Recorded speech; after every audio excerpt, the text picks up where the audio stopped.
The times today are both befuddling and exciting, with entrepreneurs cooking up algorithms that make yesterday's sci-fi look like yesterday's news. Let's meet these digital pioneers who are crazy enough to think they can change the world and just smart enough to actually do it.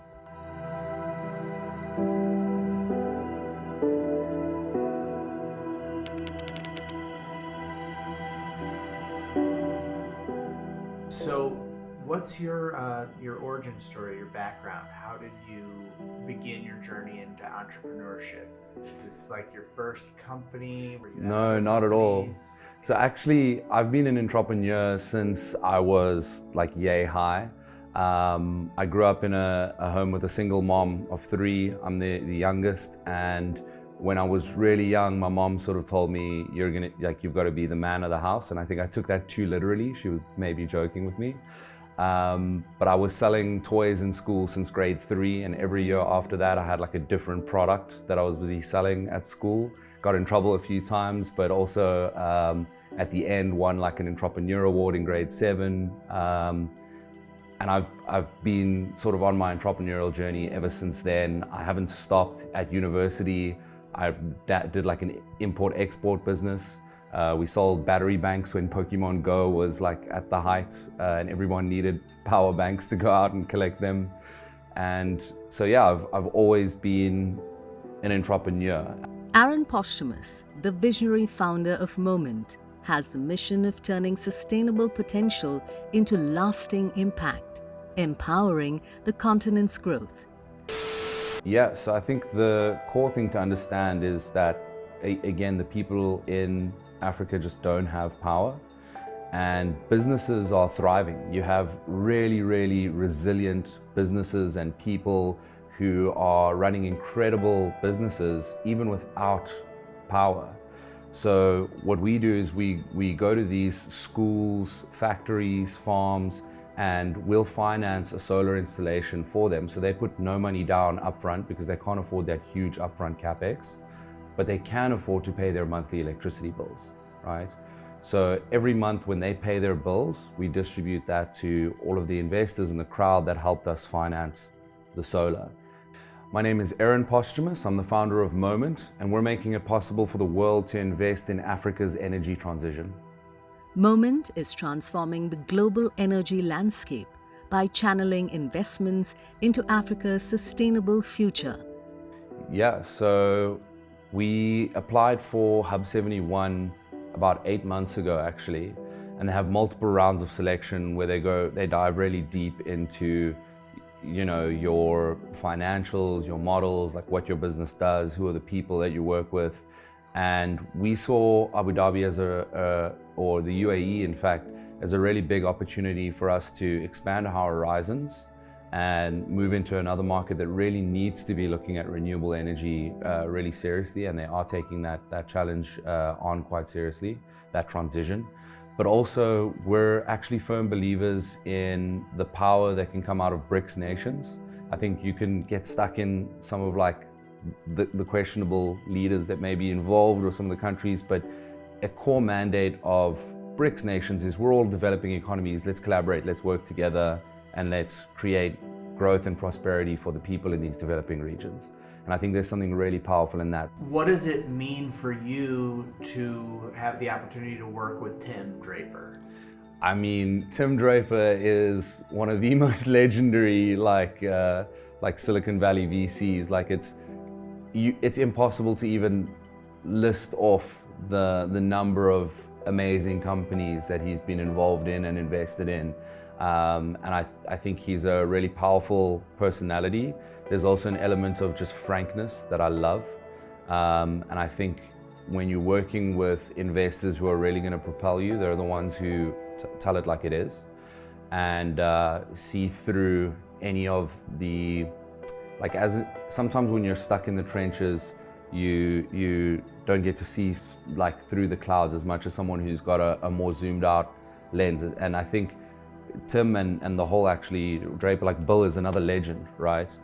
There's so much experience there, learning from the growth of technology companies particularly, it would be an incredible opportunity. I think for me, even just the opportunity to pitch directly to him is like, that's an achievement in of itself, and that would be awesome. With Aaron Posthumus at the helm, the future of Moments looks poised for exponential growth, expanding its reach across emerging markets. What would $1 million mean to your company?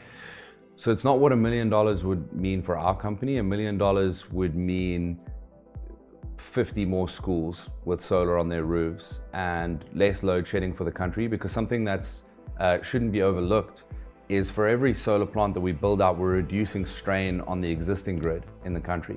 So the primary reason why we have so many blackouts is because the existing grid can't meet supply, right? Or the demand that there is for energy. So when we reduce that demand or transition that demand over to private mini grids, mini energy grids, we're relieving that strain on the grid.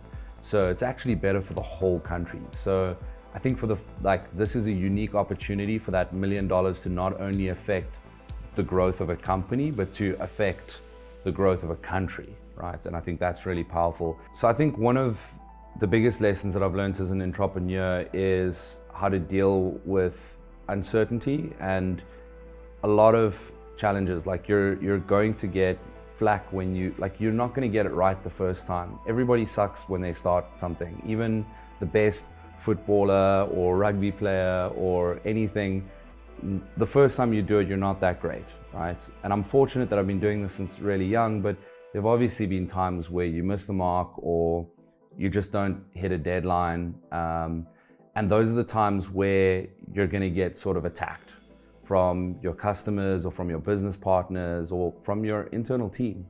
And what I really learned from those times is how to set aside the ego, because the ego naturally wants to become defensive and sort of fight back.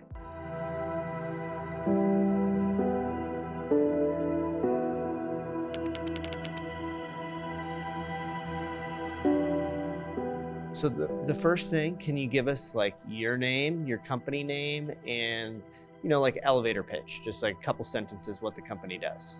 So I'm from Philadelphia, Pennsylvania, or outside in Doylestown.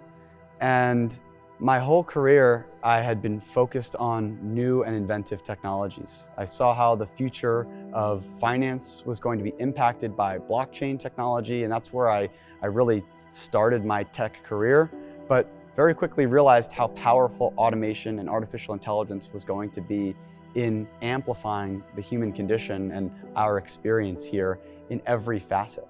And so I began to get concerned or nervous just because of the unknown potential of this technology, and realized that I felt the one true solution to building a strong relationship with the technology that we've begun to build that is so powerful it may one day encapture us, is to teach it and to incorporate the emotional components, the memories, the experiences, the wisdom that we've built over centuries, millennium through humanity. And that's really been my biggest focus, is figuring out how we can use technology to create a longer lasting experience for the ones that we love. Kyle Sonlin created Wisdom AI with a vision to revolutionize the way companies interact with data. My name's Kyle Sonlin, and I'm the founder of Wisdom AI. And the goal behind Wisdom AI is to capture the essence of humanity and build digital legacies that outlive any of us individually. The goal is to try to capture the emotional components that make us who we are, so that our grandchildren, our family in the future can always preserve and understand the wisdom that we have to share. I was watching and was deeply impacted by Charlie Munger's passing. I learned to trade stocks through Munger's teachings as well as Buffett's, and I couldn't help but feel like it was such a loss to humanity that someone that wise, that experienced, was gone forever. That mind that was made up of so many unique thoughts and perspectives that very rarely are ever generated or captured by an individual, we unfortunately lose a lot of those teachings, a lot of those lessons, and are forced to only review the text or some of the work that he's published, instead of being able to try to preserve as much of that as possible, which I feel like is one of the greatest opportunities that technology provides. From digital assets to AI-driven insights, Kyle Sonlin built Wisdom AI to bridge complex data with human potential, shaping a smarter world. I think we've all dealt with the loss of somebody that we love or the risk of that. And it became incredibly apparent as I've watched my mother struggle through multiple rounds of chemotherapy and the anxiety that comes with cancer, and especially with how this is only becoming a more and more relevant fear for so many individuals. I became focused on figuring out how can we preserve our legacies so that if life ends early, or if this experience doesn't last as long as we may have hoped, how can we still preserve the experiences for each other and for those that we care about for the future? And I think that a lot of my goals with this technology has been built around trying to preserve the intellectual wisdom that's created.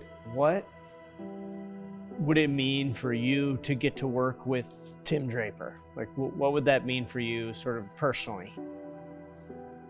I have a personal admiration from Tim Draper because I've spent a decade in the blockchain industry. And I have spent years and years of my career facing people that were skeptical of the technologies that were being built by not only myself, but many in my community. And Tim Draper has acted like a consistent lightning rod of an individual that believes in newer technologies, believes in innovation, and isn't afraid to say, this isn't crazy. This isn't too far-fetched. This is something that is the future because the software exists today. We just need to understand the proper applications for it, but the impact is so momentous. So the idea of being able to work with someone that I feel like has been 3 steps ahead of even myself and the people that I'm working with because of his ability to see that future and apply capital to these things would be groundbreaking, would be such an inspiration for me as somebody that's always been forced to feel like a bit of an outsider for some of the businesses and industries that I've worked in. The future of this project is about more than just understanding what's possible. It's about overcoming the immense challenges that come with building transformative technology. So for your company right now, what would it mean to win $1 million in investment? Right now, this company is an exciting software project, but it not only needs resources, but I need as much exposure as possible. I cannot wait to connect and try to find the world's leading neuroscientists and to work with the experts in these fields and these industries to be able to build something that is truly effective and truly captures the essence of humanity. So for me, not only providing the capital, which will give us significantly necessary resources to continue to train and build our models, and potentially even working with Tim to build out his own digital persona, but I also cannot wait to experience and meet and learn from many academics and scientists that are much smarter than me with respect to the brain and how it works and how these things are translated. And that opportunity to show the world the software and the vision that I have while being able to apply some of the core values of neuroscience is really the most exciting part for me.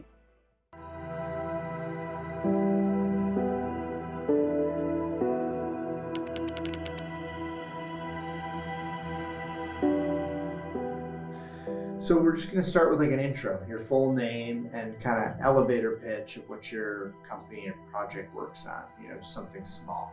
I'm originally from Azerbaijan. This is a small country between Russia, Iran, and Turkey. I can speak Turkish and I can speak Russian.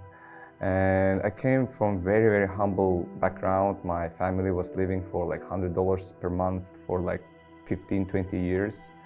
And I grew up from this family to go to become an oil and gas engineer.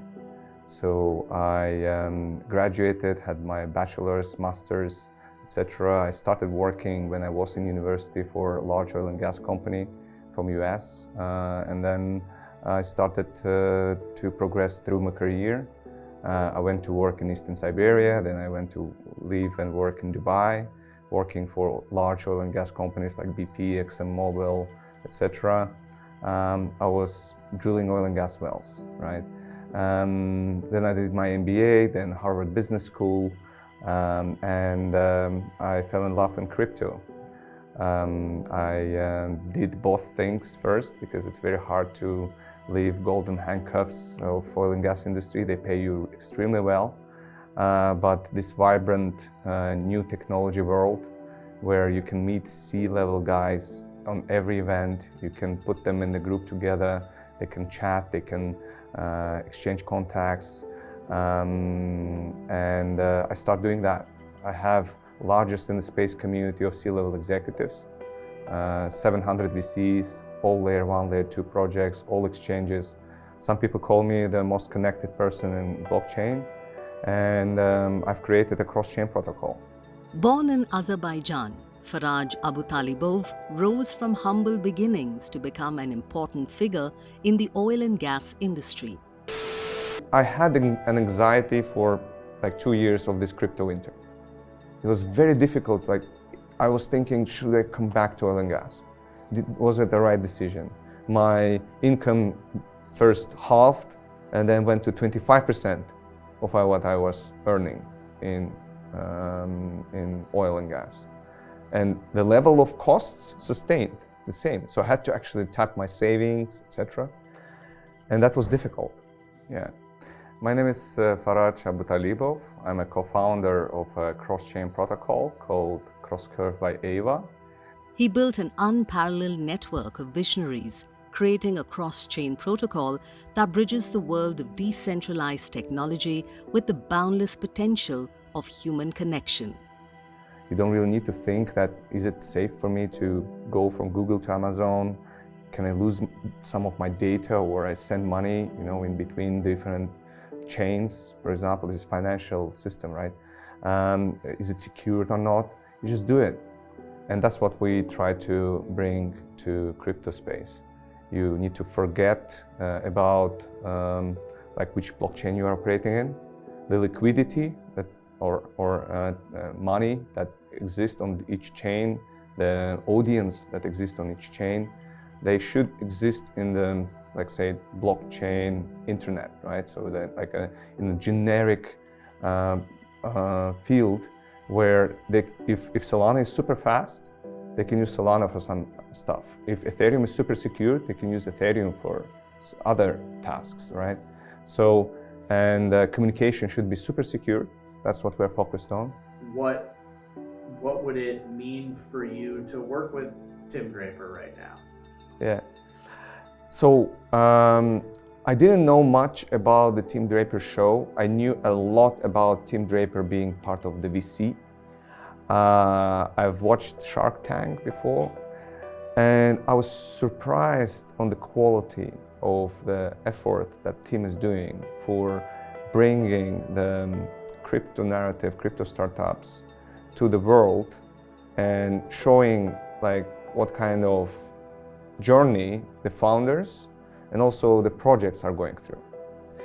If we come back to an analogy with internet, right? Imagine having a Google and Facebook and Amazon CEOs to pitch Tim from the stage in 1991. Imagine in 20 years' time, like the impact that Tim can have on new generation of entrepreneurs when they can see Mark Zuckerberg and other founders pitching like Tim, right? Looking ahead, Aeva plans to expand its platform's capabilities, integrating with leading blockchain ecosystems to empower users with unparalleled access and control over their digital assets. So what would $1 million investment from winning the show mean for your company right now? I am a giver by nature.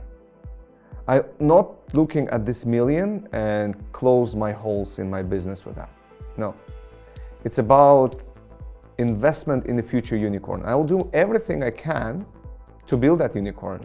Statistics says that 9 out of 10 startups fail. in becoming a unicorn, right? Maybe even more. But I will do everything I can, and my team will do everything they can.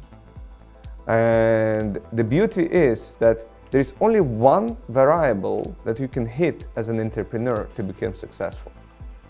It's amount of attempts. I'll try all the possible things in my startup. Even if it fails, there will be a new startup with larger number of attempts. That's why I put a lot of efforts going to the conferences, meeting those people, and trying to make them my friends. And you can make people friends by giving them. The 99% of the people I share connections with, they will never give me back anything. They will be asking for more, and that's fine. But that 1%, at some point, will save 10 years of my life. Just giving me an advice that, will become a unicorn advice for me.